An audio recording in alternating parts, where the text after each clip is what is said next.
പേടിക്കേണ്ട, കൂടെയുണ്ട് V help. Toll free നമ്പറിലേക്ക് 16 മുതൽ വിളിക്കാം.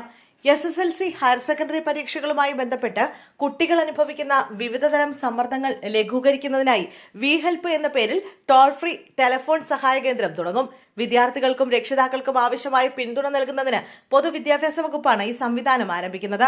ഫെബ്രുവരി 16 മുതൽ ഇത് പ്രവർത്തനം തുടങ്ങുമെന്ന് മന്ത്രി വി ശിവൻകുട്ടി അറിയിച്ചു.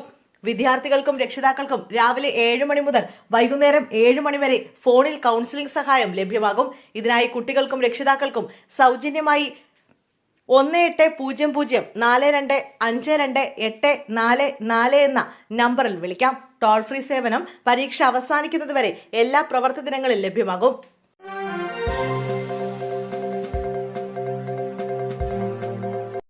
കുംഭമാസ പൂജകൾക്കായി ശബരിമല ക്ഷേത്രനട ഫെബ്രുവരി 12 വൈകിട്ട് 5 മണിക്ക് തുറക്കും.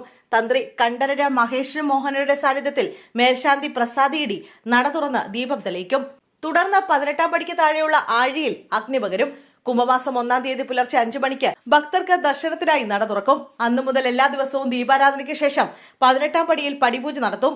ഇതിനു പുറമെ ഉഷപൂജ, നെയ്യഭിഷേകം, ഉച്ചപൂജ, അത്താഴപൂജ തുടങ്ങിയ പതിവ് ചടങ്ങുകളും കൃത്യമായി നടക്കും.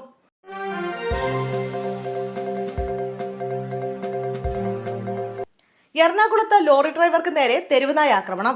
എറണാകുളം ഏരൂരിൽ ലോറി ഡ്രൈവർക്ക് നേരെ തെരുവുനായ ആക്രമണം. 6 നായ്ക്കൾ ചേർന്നാണ് ലോറി ഡ്രൈവറെ ആക്രമിച്ചത്. അടിമാലി സ്വദേശിയായ പൗലോസ് എന്ന ആൾക്ക് നേരെയാണ് തെരുവുനായ ആക്രമണം ഉണ്ടായത്.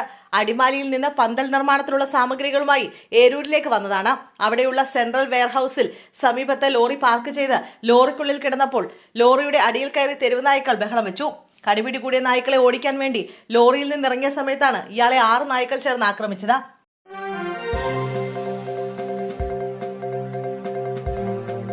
2 കോടിയുടെ ഭൂമിയും വീടും മറച്ചു വിൽക്കാൻ ഒത്താശ. കൈക്കൂലി വാങ്ങി വനിതാ സബ് രജിസ്ട്രാർ. തിരുവനന്തപുരം ജവഹർ നഗറിലെ 10 കോടിയിലധികം വിലമതിക്കുന്ന ഭൂമിയും വീടും തട്ടിയെടുത്ത് മറച്ചു വിൽക്കാൻ ഒത്താശ ചെയ്ത വനിതാ സബ് രജിസ്ട്രാർ അറസ്റ്റിൽ.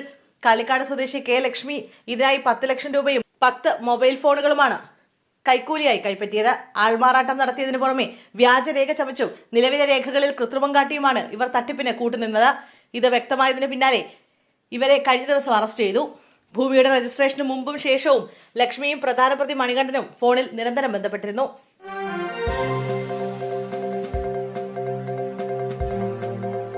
യൂത്ത് കോൺഗ്രസ് നേതാവ് MA ഷഹനാസിനെതിരെ DGPക്ക് പരാതി. രാഹുൽ മാങ്കൂട്ടത്തിനെതിരെ പരസ്യ വിമർശനവുമായി രംഗത്ത് വന്ന യൂത്ത് കോൺഗ്രസ് നേതാവ് MA ഷഹനാസ് കള്ളപ്പണ ഇടപാട് നടത്തുന്നതായി സംശയമെന്ന് സംസ്ഥാന പോലീസ് മേധാവിക്ക് പരാതി.